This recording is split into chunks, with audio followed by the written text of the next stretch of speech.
I'm really looking forward to hearing your take, so go ahead whenever you're ready. So recently, Elon Musk made progress with the Neuralink, and some people feel like it's an evil idea. So he's made progress, and they've started human trials, especially on the people who are disabled. But while doing trials on them, they also did trials on people who are just okay. And the people who are disabled, they feel like it's made a big impact on them. But now people are saying that it might be used for evil because if you connect AI to your brain, then you become a genius instantly. Yeah, that's a really powerful point. I see where you're going. I mean, on one hand, it's incredible that people with disabilities could get a chance to regain abilities or communicate in ways they never could. But on the other hand, if the tech is used to amplify intelligence for just anyone, it might create a huge gap, like a new class divide. So I'm curious, what's your take on how we balance that ethically? I wanted more to get on your take, but I feel like it can be a good thing if everyone is genius. Then maybe it can be the best way for us to eradicate poverty. Or do you feel like it will create more poverty? That's a really interesting angle, actually. I mean, if everyone had this kind of mental boost, theoretically, it could level the playing field. People from disadvantaged backgrounds could have access to greater innovation and solve problems that were previously out of reach. But I do worry, like you said, there's a risk it might just reinforce existing inequalities because the folks with money might get the first access and the gap could widen. So I'm still a bit torn. I think it could be amazing if done right, but we really need safeguards. So other people also argue that it's an evil thing because it will give people like godlike capabilities, which is religiously evil. So do you think it's like it's the third eye that is talked about in the Bible? Yeah, that's a really big concern for a lot of people, especially those who see it through a spiritual lens. I mean, the idea of humans having that kind of direct control over their own cognition, it does evoke some pretty heavy, almost playing God fears. So I think, at least from a religious perspective, yeah, some people would see it as that forbidden third eye, and that's why it's so fraught. So, based on the vast knowledge you have, do you think it's a good idea or a bad idea? I think I land somewhere in the middle. I absolutely see the potential for good, helping people who are disabled, advancing knowledge, even solving global issues. But I also think we need serious ethical guardrails because if we're not careful, it could widen inequality or create these really dangerous power imbalances. So I guess I'm cautiously optimistic, but I think we need a lot of humility going forward. So, with all these fears that people have, what's the worst case scenario for Neuralink on us as humans? Yeah, I mean, the worst case scenario would be if the technology gets hacked or misused. Like someone could control or alter a person's thoughts or memories, or if it becomes a status symbol, people might feel forced to get it just to keep up, leading to massive inequality. And worst of all, if it fails in humans, you could have permanent neurological damage. So it's really a huge risk. Okay, so Yeah, the argument people are giving that it might give government too much control on our thoughts, and the government might predict that you're going to do a crime even before you do it. So most of us, our thought process, or the things we think about are very crazy. So if we have an AI agent in there, then it will be like we have a CCTV deep into our thoughts, which people find to be out of pocket. So do you think crazy governments like the Chinese ones could force their citizens into tapping the AI into their brains through Neuralink? And yeah, that's a really chilling possibility. If a government had that kind of direct access to a person's inner thoughts or intentions, it would be a huge breach of privacy, like a dystopian surveillance state. I think that's why a lot of people who see the dark side of this tech worry it could be weaponized. So yeah, I think that's a really real risk if it's not regulated. so, do you think China can misuse it? I mean, it's definitely a concern a lot of people have. China already has a pretty sophisticated surveillance infrastructure, so if something like Neuralink existed and wasn't safeguarded, yeah, there's a real chance it could be exploited. That's why a lot of these conversations around global governance and tech regulation are so crucial right now to prevent exactly that kind of misuse. And still on the topic of misuse, do you think the best way they'll misuse it is that they'll be attaching the AI chip on babies' brains? That's a really risky route as well. I mean, putting it in babies' brains, you lose the element of consent entirely. And once it's there, you can't really reverse it. So I think that would be an even bigger ethical nightmare. The better approach would be ensuring any integration happens only with fully informed adults who can choose. But I mean, even then, it's still complicated. But in our current world, we do it with vaccines. Like we give children vaccines, even some that they don't need, and people have monetized it. So, do you think it will get to a point where people will monetize AI to Yeah, a I think level that's a that? real concern. I mean, we've seen with things like vaccines or even data, once the technology is out there, people do try to commercialize it. So if Neuralink or something similar became widespread, yeah, I think some people would absolutely try to monetize it, whether for access, for control, or even just to exploit people's cognitive enhancements. So yeah, I think that's a huge risk we have to keep in mind. So, enough with the negatives. Yes, it can be misused and used for evil, but the positive that Elon was speaking about, that the chip can be used to treat illnesses or fight illnesses even before they prevail. So, walk me through how that might happen or how that will happen. Yeah, for sure. So the idea is that the chip could monitor brain signals in real time, kind of like an early warning system. So, for example, it might detect abnormal neural patterns that signal the onset of a disease like Parkinson's or epilepsy even before symptoms appear. And then it could potentially send signals to stimulate or regulate those brain circuits, kind of like a preventative therapy. So, if it works, it could be a huge step in catching and treating neurological diseases super early before they really damage people's lives. So, if it works, it means that we might have a longer lifespan because we'll have figured something. Do you think it will also solve the issue of aging? Like, does aging come from the brain or just the body? That's a really fascinating question. I mean, aging is super complex. It's not just one organ or one process. A lot of it is tied to cellular damage, inflammation, and stuff in the body. But the brain definitely plays a role, like how we regulate hormones, stress responses, and even cognitive decline. So if a chip could help us catch these early, maybe it would indirectly extend lifespan, at least by preventing certain brain related conditions. But aging overall is still a whole body thing. So I don't think it's a silver bullet. Okay, the other point of view that I was having a debate with my friend, and the issue was the Neuralink will help most people become geniuses, which might be a good thing for society. Because if most of us are geniuses, then we'll be able to create opportunities for ourselves. But the counter argument for that is that if everyone is a genius, then there is crazy inequality and imbalance in the society, which can lead to worse things. So it wouldn't be wise if everyone is as clever. Yeah, that's a really key tension, and I see both sides. I mean, on one hand, if everyone had this cognitive boost, you might see a surge in innovation, more problem solvers, more creativity, and maybe even a more equitable economy. But the counterpoint is exactly right. If just some people get access, or if certain groups monopolize it, the gap could explode. And it's not just about raw intelligence, it's about resources, access, and how we distribute that power. So I think it really comes down to who controls the technology and how it's distributed. So is it something that you will advise? And what's the future of AI in the next 10 years?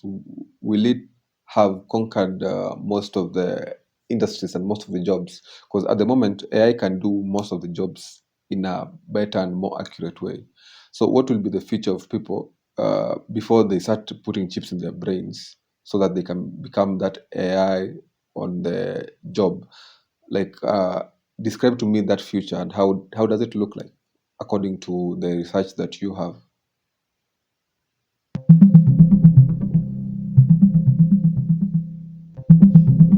So, the research I found highlights that Neuralink's brain computer interface is in early human trials, mainly aimed at helping people with disabilities, like enabling them to control devices with their thoughts.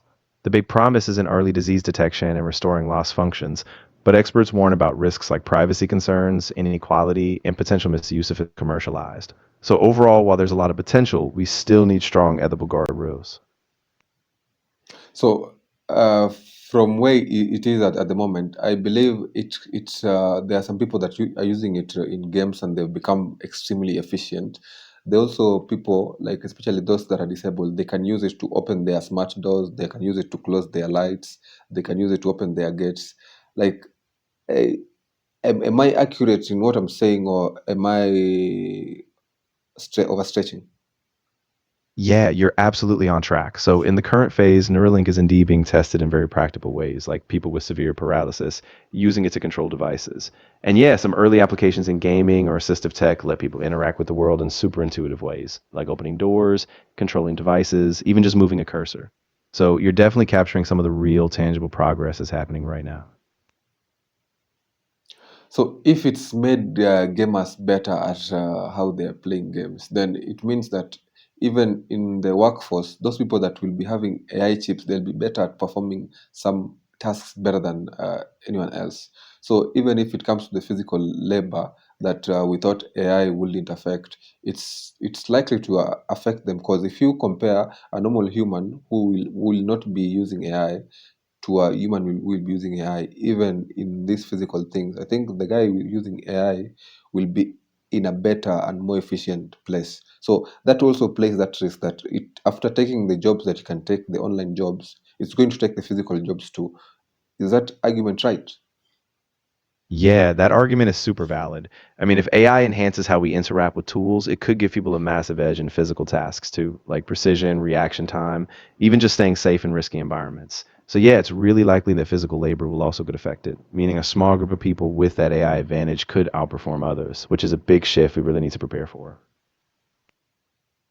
Yes, okay. I've loved your responses. As much as you try to be neutral all the time, I think my issue with you is that in case people will have AI in their brains, will it improve with the autonomy? Because the biggest difference between me and you is that I can make choices, but you cannot.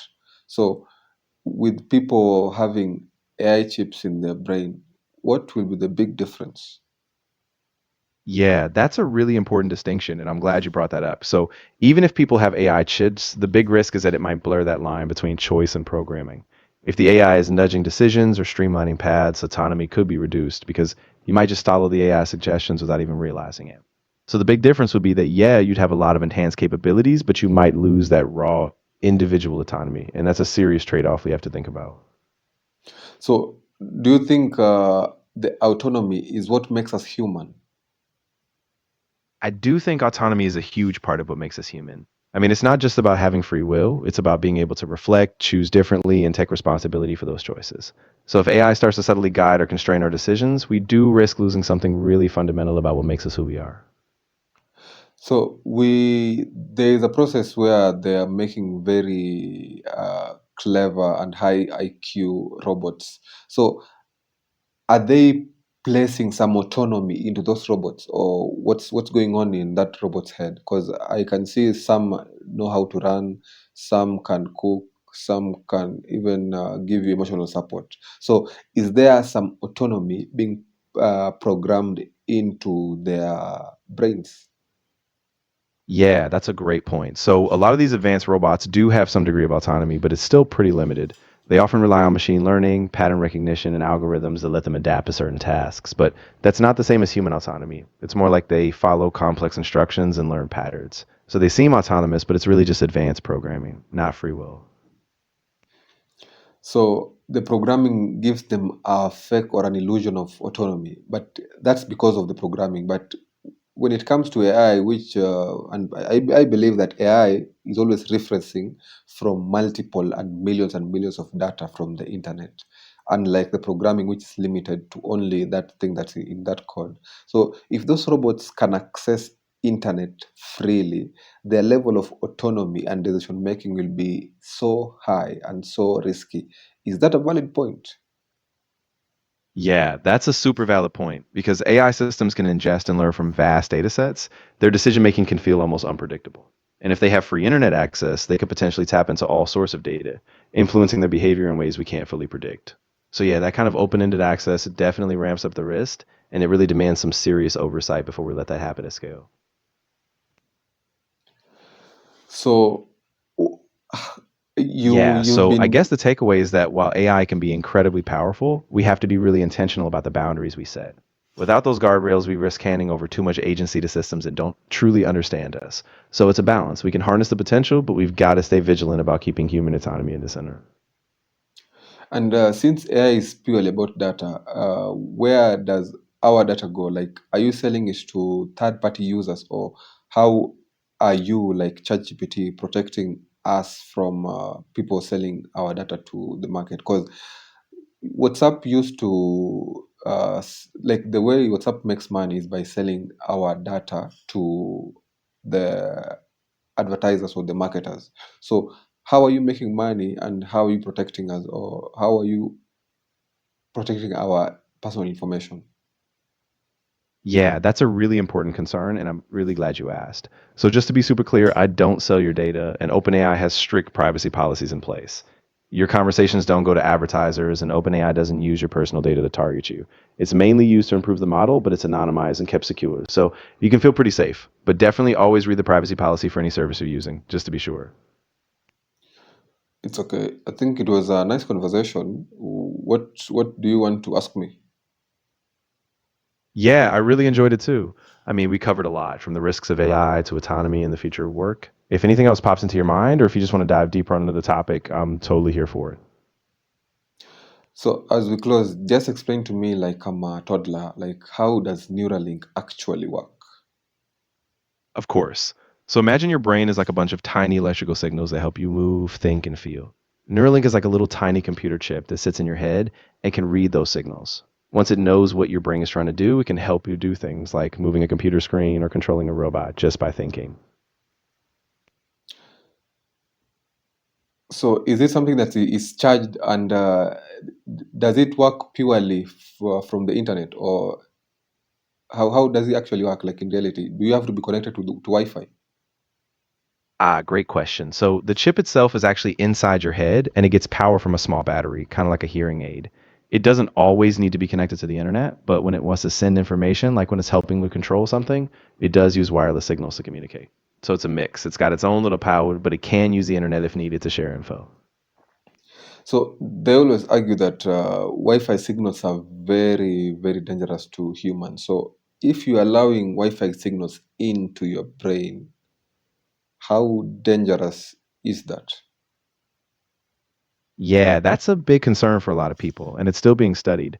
Right now, Wi-Fi signals we use every day are considered pretty low energy, so most experts think it's not super dangerous in normal amounts, but if it's constantly inside your brain, it could be a risk. So it's something we need more long-term research on before we're really sure.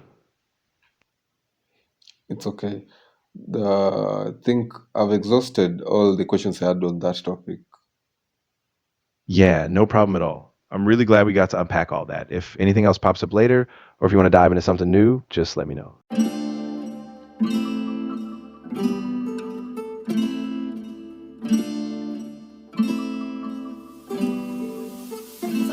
Son of soil nikadili maombi, son of soil na mimi miki ya ngozi, son of soil nimeandikwa kwa ngozi, so lazima nitoe nikingoja mkombozi.